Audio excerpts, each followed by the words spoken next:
crazy, but I didn't know he would. How did it run after that, Cat? It helped it. It didn't spin as much coming off the turn. Welcome to another high-octane episode of Southern Dirt Motorsports. Welcome everybody to this edition of Southern Dirt Motorsports without Steve Winstead today. I'm Jeff Walker. This is Gary Lorance to my left. And in the center here is Fred Flatt.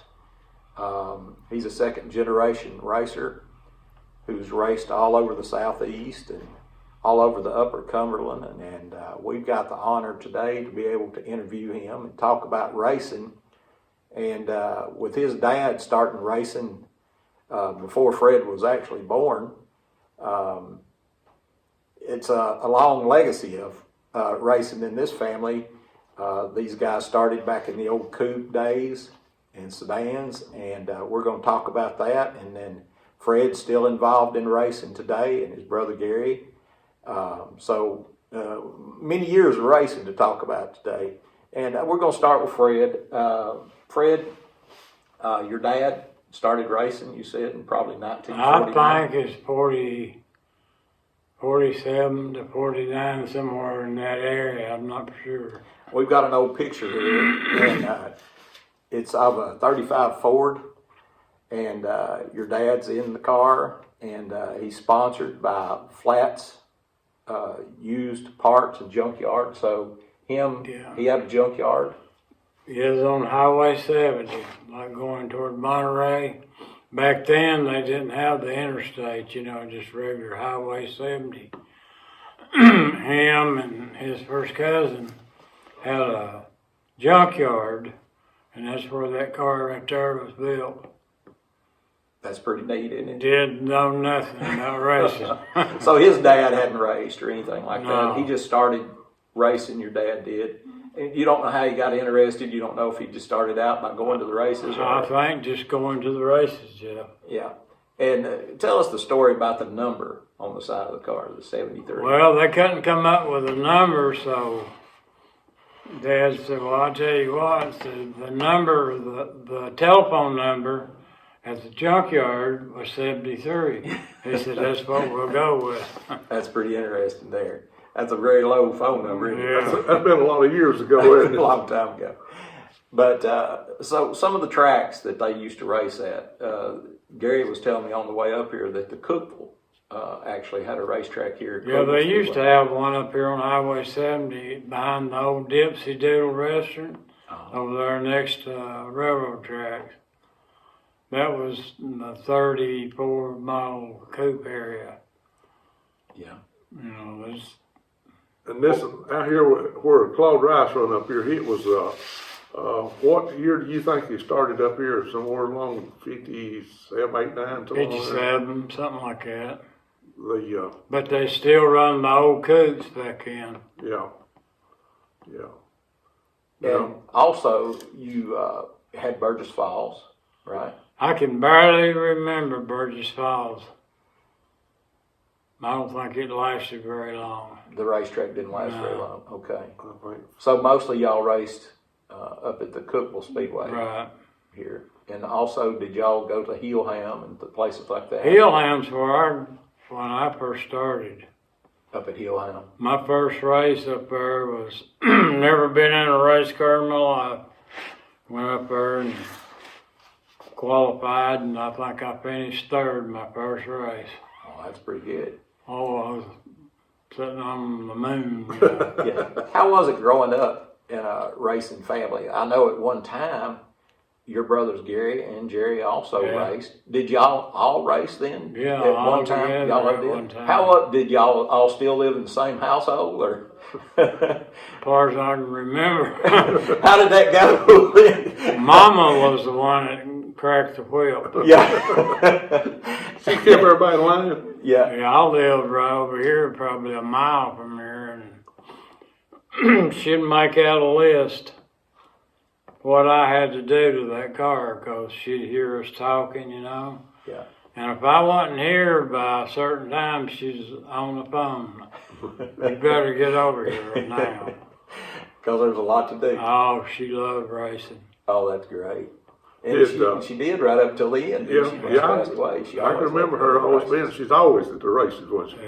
Yeah. Yeah. And kids there. She had her own gas pedal and brake pedal over there where she rode in the front seat. Watch it, watch it. I remember one time when Bobby Allison and Davey Allison were racing, and they were both racing for the left. I can't remember. It was the time Bobby won the Daytona 500, but they went down on pit road and asked her who she was for. And she said, well, I'm going to tell you, I'm for the one that buys the groceries at the house. So she was for Bobby, you know. Yeah. But I imagine that is kind of hard, you know, all the siblings racing and everybody trying to outrun each other, you know. Kind of a rivalry amongst the family, you know. But was your dad still the patriarch? Y'all are still trying Oh, to... yeah, he raced for a long time till he got hurt. Yeah. Yeah.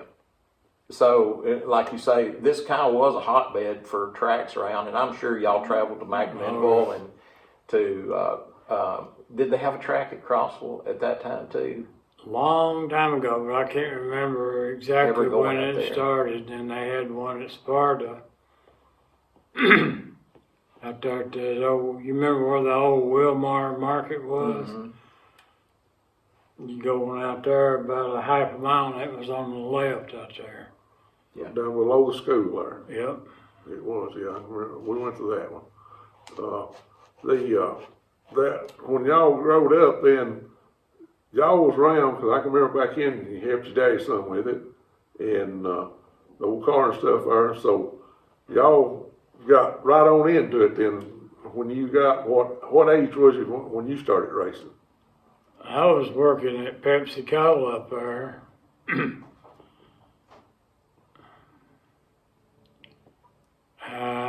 Back when Hillham first started, I can't even remember. So you was a young man though back Oh, that yeah. time. Did you build your own car? The one I won the most races with is one that Houston had built and didn't like the car. And Houston I bought Montgomery. it. It was a 55 Chevy. Yeah. Houston, he was a famed car builder around here. I Oh, don't yeah. know that he ever drove, but a whole lot of people drove for him, and he always had a very fast race car. He always liked the newer body style, which it didn't matter to me. I just wanted to race. It was your brother Jerry. He also used to race, and Right. Jerry also did. Was Jerry older than you or younger than you? Jerry, Yeah, he was 4 years younger than I was. and then Gary younger too. So y'all all kind of started and came along, and Yeah. I know y'all all used to race up at Buffalo Valley also, right? Yeah. Yep. So y'all got a big long history of racing at all these racetracks yeah. around here, yeah. And so how long did it take you before you started winning races? I started winning races my second year. Second year that you started, that was good. Do you remember your first win? Yeah, it was at Hillham. It was at Hillham. Yep. My dad, I'm pretty sure that's the racetrack he talked to about. And you used to have to pass through a barn, the hallway of a barn. Was it at a junkyard? It was at a Hillham? junkyard on Hillham Highway. Off down in the hole. You had to circle around through the cars and the jump. You went down this steep hill, and the racetrack was built like in the bottom of a. There wasn't many old cars down there, but the track I remember was flat as a board. Oh, okay. Even the corners. And them old boys that come up there, a lot of them from Kentucky, they had them big 454s. Oh, yeah. Motor slid back in them. Yeah. I'd go out there and beat them like a drum. They couldn't figure it out. Yeah, they were spinning. I didn't tires. have enough horsepower to spin the tires, and I'd go on. Yeah, You know, and Yeah. you could hear them back there moaning, you know. yeah. That's pretty amazing. How old were you then? About 16. About 16 years old. Wow, you started at a pretty young age. Of course, nowadays when they start, they're like 5 years old. Yeah. Yeah, 6 years old and stuff. The little seats look like car seats or something. That you They've would, got no, you know, they don't know the meaning of speed. yeah, These young kids don't. yeah.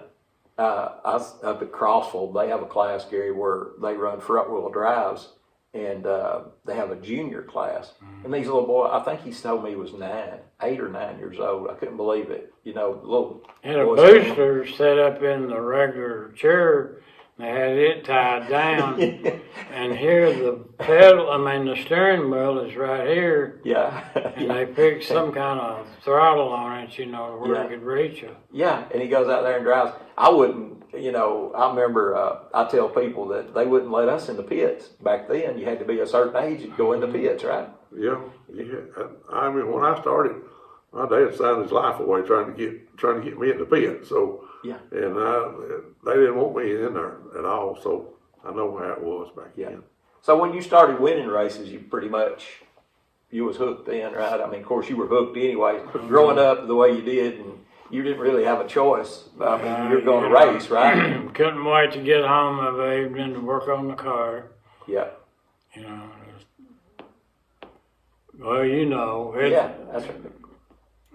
Houston used to say it's like being on drugs. Yeah. I've never done drugs before, but he said you got to have it. Like Gary was talking about, none of us had any money, to spend to buy stuff. You had to make all that stuff. And back then, everybody built their own cars. Right. And, and that's too. And it all come out of the junkyard. Yeah. And You I didn't go think, to the too, store. It wasn't store bought. That kind of separated guys, didn't it? I mean, to where the engine, like you were talking about Houston, guys that were interested in trying to innovate, and some people call it cheating, some people call it innovating, but where people would come up with an idea and they would do all these different kind of things to the cars to make them faster and stuff. I've told a story before. If back then the camshaft was a big deal, and if you had some people helping you, and they told if you were running good, and they told what kind of camshaft you had. You was in it. So it wasn't like it is now, where you could go buy anything that you needed to go fast. You had to come up with all this stuff to go That fast. 55 Chevrolet that I had, that I won so many races with, That was your first. well, that's actually Houston built that car. Okay. My first car was a 55 Chevrolet, but me and my brother-in-law built it. Okay. Which it wasn't a bad car. It's just we just hadn't been in it long enough to know what worked and what didn't. Then I got that car off of Houston. Evidently, he been there, done that. And bright front spring was the main thing on them old cars. When I drove. Like guys like Lynn Slager. I think they've even interviewed him. Yeah. On the Lynn, he podcast. drove for Houston there for 4 or 5 years. I Yeah, guess. you were talking about Gene Woods Yeah. and all these guys that used to race for Houston and stuff. But then you built another car, the one that you were talking about, and you and your brother-in-law built it, right? Yeah. Yep. And then how many years did you race that car? One. Just 1 year. Okay. Did you wreck it? Or? On the very end of that year, at Hillham, I got in a big pile up and flipped it. Flipped it right at the flag stand. Oh yeah, yeah. Did they have big crowds at those races back in the day? Not big crowd, maybe 100, 150 people, Yeah. something like that. The purses weren't great or anything, right? I don't even remember. I remember won the mid-season championship up there at Hillham, and I think we got $75 for that, and the feature back in was $25. That's what you won. Yeah. But that was good money back then, Right. And a trophy, maybe. Yeah. Maybe. But Gilda was talking about how they made their own trophies at McMinnville and Peanut. They came up with all these odd things like pistons and rods and things like that. The bricks. They made a lot of them out of Yeah, bricks. some of them was brick. But yeah, everybody looked forward. That's like me. I'd rather have a feature winner sticker as to have a trophy or something. Trophies gather dust and everything. But I was talking to a guy the other day, and he was, talking about the money part of it. and he was talking about he wants to finish the year up because he's in the points and he wants that trophy. That's what he was talking about. I think that's one of the things that we all race for is the not so much the money. If you raced for the money at the level that we do it, you can be in bad shape, aren't you? So you kind of gotta race for the trophy or the recognition that you get, your name in the newspaper or whatever that you. That's like tires right now. You know, $75 to $100 back when I started. Yeah. Now they're $300. Yeah. I'm talking about all four corners. Let's progress a little bit further along. I know you eventually built. I know you had a Vega car at one time. And this we were talking about. You raced then in Buffalo Valley mostly in Sparta, right? Yeah, an Atomic. Yep. Yeah, Atomic. You ran that car at Atomic too. Mm-hmm. Okay. Tell me about your first time ever going to Atomic. I'd never been on a big high bank track like that before, and Bob Martin was the owner of the racetrack. Mm-hmm. We just had built a 64 Chevelle, never had it on the racetrack or nothing. Went out there and qualified. I don't know if you ever hear of Joe Lee Johnson. Oh yeah. That's Ronnie's daddy, but I think he won Talladega. No, very first World 600. Okay. Yeah. In a 57 Chevrolet. We went out there and qualified that Sunday evening, and Bob Martin, he come walking over there and had a check, handed it to me, and he said, "There you go, Mr. Flatt." I said, "What's that?" He said, "Well," said, "you got fast time." And I think it was 14:58. I never will forget that. That's what the time was. Yeah. Out-qualified Joe Lee Johnson, started on the front with him. I think I led maybe 2 laps. Yeah. Then after that, I mean, he experienced, running that high bank track. He beat me. Yeah. That was my first time at Atomic. That was the most famed racetrack in our area, and it was in Knoxville. And it's a dirt track. Yeah. It was kind of like stepping up to the big time. That was the big boys up there. Yeah, because they had the like you say, the competition was really good. They'd have so many cars on Saturday night, they'd have to run 3 features. Yeah. They paid money, Oh, too. yeah. But it was also kind of like in the heyday of racing. Right. I know my dad, he used to help a guy at the Fairgrounds Speedway in Nashville. And I know Gary's dad, Lee Earl, he raced some on the asphalt too. But back in that day, they used to have to run the limited class on Tuesday nights because they had so many cars. This was like 1969 that I'm talking about. Yeah, but it was like the cars, it was just a different time, and people were interested and they drew big crowds and had big car counts. But it was still, then, people still built their own cars and stuff too. But your dad also had some experience on asphalt. Have you ever been on asphalt, Fred? I practiced a few times, but I've never actually raced on it. Yeah. But you used to go up in Kentucky and race up at Clinton County. Had some success. I won quite a few races at Clinton. And then when they passed, the frame cars, I would call them, and like Gary's talking about store-bought chassis and things like that started coming into play. And you used to have a Howe car. Ed Howe was he was one of the first cars that started first builders that started building the square cube frames, the aftermarket frames, and stuff. And you used to have a Howe car too, right? Yeah. And that raced at Atomic with it. Yeah, I ran that Howe car at McMimble quite a bit. Yeah. That was an old Pepper car, Pepper Neby car. It was did you ever have one of his Rayburn cars? Did he ever? No, the one that I got off of Pepper was a Howe car. It was a Howe car, yeah. But the cars, they just kept changing and evolving until now they're... Back then, if you didn't have a Rayburn or something like that, you might as well not. I never will forget one night they had what they call the Kentucky Classic. Mm-hmm. Pulled in there and just happened to pull next to C.J. Rayburn. Mm-hmm. Of course, if you've ever been around him, you know, he don't care who you are, or, you know, he's gonna, you know, say his whatever, you know. But anyway, he walked back there and bent down, looked at that, and they said, "You shouldn't even unloaded this car."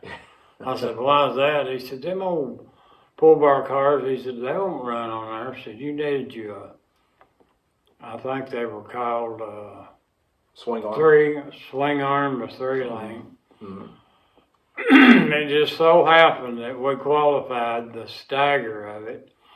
I was on the inside front row, and he was on the third row back, which was fastest time, you know, and outrun him. I never said a word or nothing.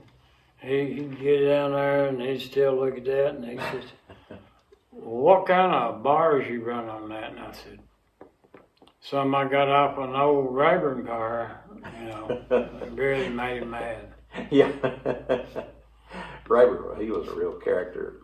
He passed away not too long ago.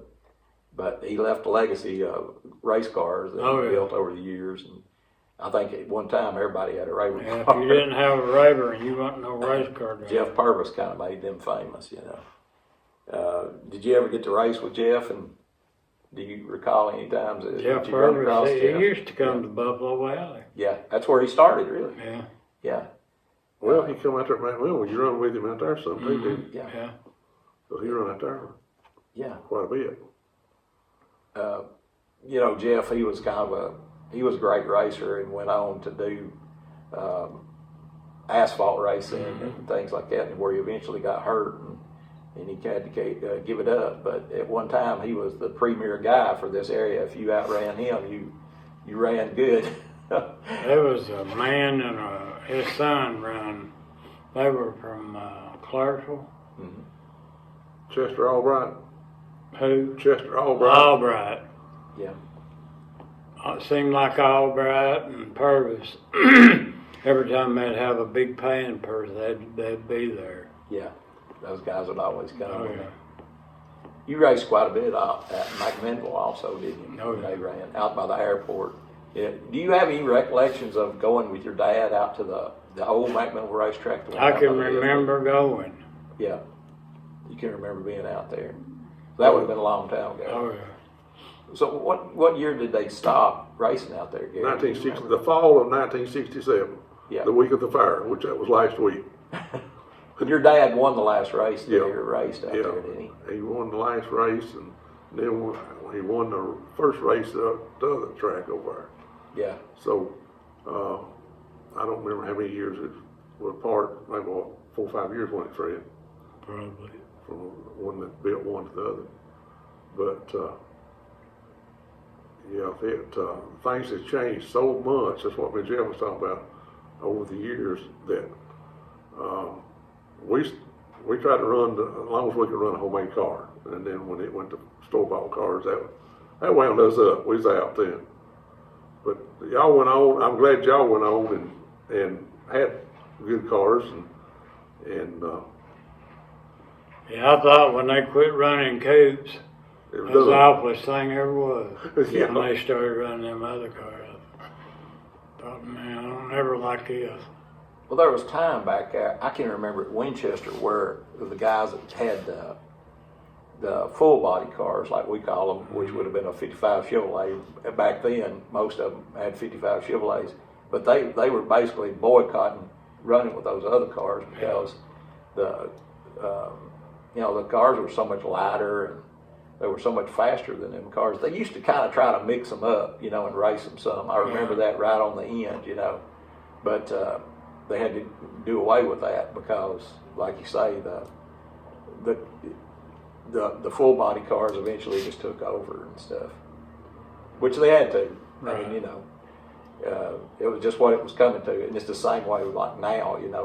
The things are going to keep changing, and you gotta kind of move with the progress. If you're going to race with them, you got to keep up with what's going on. You That's gotta right. Move on up with the cars and everything else. Absolutely. Like you say, your brothers. How long did they race, Gary? Do you remember how long he raced? I want to say, 7, 8 years or something Yeah, like that. and he's still involved now. He Yeah, still helps. Gary is. Jerry, he don't never go. Yeah, he just when he quit, he was quit. done with it. Yeah, he was a good racer, wasn't he? Yeah. Jerry, your brother. He won several races in what you would call a hobby class or something. Yeah, down there at Buffalo Valley. Limited class. Yeah, he won a bunch of races. And nowadays, Gary, he's still involved through, y'all help Perry Delaney, is that right? Yeah, With his cars, and then you still own a car, yeah. and that Perry drives quite a bit for you now. I've even drove for you at one time or another. And you was a good car owner. You're unlike me. I'm not a good car owner. I'm too cheap to be a car owner. Things cost too much, the way I see it, I'm still stuck in the 70s, so made it kind of hard on you because when the tires get up to where they're like $225 a piece now and stuff. They're 300. Oh, they went up again. Even if you can get them now. According to my buddy Johnny Willard, he owns a speed shop in Russellville, Kentucky. Mm-hmm. Sells tires. He called me the other night. Lucas Oil and World Outlaws merged, according to him. As far as the tires.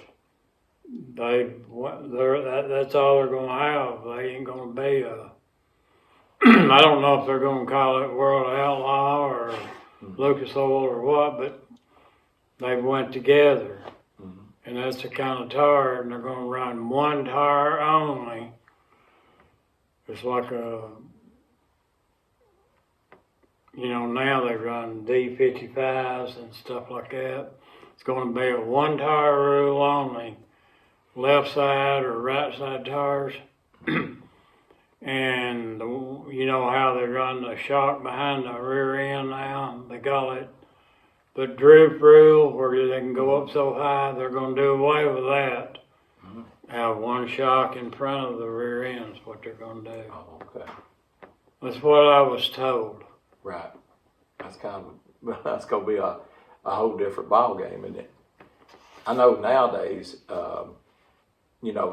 like this year in the dirt late model, it's probably the highest paying year. These guys can race for more money now. It's totally unbelievable. The money that these guys are racing for this year. Jonathan Davenport. He won $1 million race. Won $1 million, and that's the second $1 million that they'd ever had. The first one, Donnie Moran won it, and then they didn't. Most people didn't think that would ever happen again. And then it came along this year, and Jonathan Davenport from Georgia, he ended up winning the $1 million race, like you say. They have so many now that are $50,000 to win and $35,000 to win. And Tuesday night they have a Castrol series on Flow Racing, and it paid like $22,000 to win. It was on a Wednesday night, So they the big money's out there, and of course the cars now, like you say, they've gotten outrageous prices. And Gary was talking about how back in the day, what'd you say your dad and you had in a car? We come up here to run at Claude Rice's that first Sunday, and we bought an old car from Raymond Stiles over at Head Hit, and we put a motor in it, a fresh motor in the thing, and we had $305 in the car, and towed it up here and run at Claude Rice's on Sunday, and so that that was and he paid good, but we was used to running for like what $40-$45 for a feature or something like that, and but he always paid $50 for fast time up here, so but it was that was like back then that was big money. Yeah. And but you didn't have as much in the cars. Like I said, everything come out of the junkyard. You didn't, it just come right out of the junkyard. And I think everybody raced either had a junkyard or had a friend that was in the junkyard business back in. So, but it was enjoyable. I'll say that for it. Absolutely. It was really enjoyable. Yeah. I know, like the heat races, some of them back in the day used to pay like 25, 15, and 10. If you got, if you were lucky enough that they did that, most tracks didn't even do that. But that was a big deal, wasn't it? That the heat races paid money and stuff. And then later on, I can remember Winchester paying 15, 10, and 5, and I don't think they ever went up. And then later on, y'all told me one time, said, well, they don't even pay that now, so they just run for a trophy. Yeah. So they don't even do that anymore much. They, if you have to run a heat race, you race for, unless somebody come along and sponsored the thing or something, you run a heat race for nothing, so. Yeah, that big race that they had at Atomic that year, that Dogwood 100. I was pumped, for a week heading up to the race, and then I get up there and set fast time, and I couldn't believe it. I think I was scared to death, because I'd never been on that track before. Yeah. I mean, it was wide open, and Ronnie Johnson's daddy, Joe Lee. Yeah. you could just about run it wide open all the way around that track, couldn't you? Just about. I mean, you just hardly ever lifted. You just got a little higher on the bank. Yep. And your dad, here's another photograph. Like you said, that was a 35 Ford, and this is a 55 Chevrolet, right? And he's still racing. Yeah. So you don't know how many years he did race, for sure. He was racing back when I first started. Yeah. And, long before that. Right. And you said you started in 76. I think, yeah. Yeah. So he raced a long time. Yeah. And so you had to enjoy it. And My mom was the biggest one. I mean, if you wasn't over here at a certain time to start working on that car, she's on the phone after you. Did you keep all the cars in the same? We only had this one garage here, yeah. and we had a shed built over that out there, and that's where we were. Yeah. And do you remember, like, when you got maybe your first trailer? Or did all y'all, back in the day, I'm sure nobody had a trailer back in this time. I bought one off of a guy in up around Wartburg somewhere. Yeah. This one he had was a dual axle, but he had it lowered. Yeah. And you could almost just drive up on it. Yeah. On the back of it.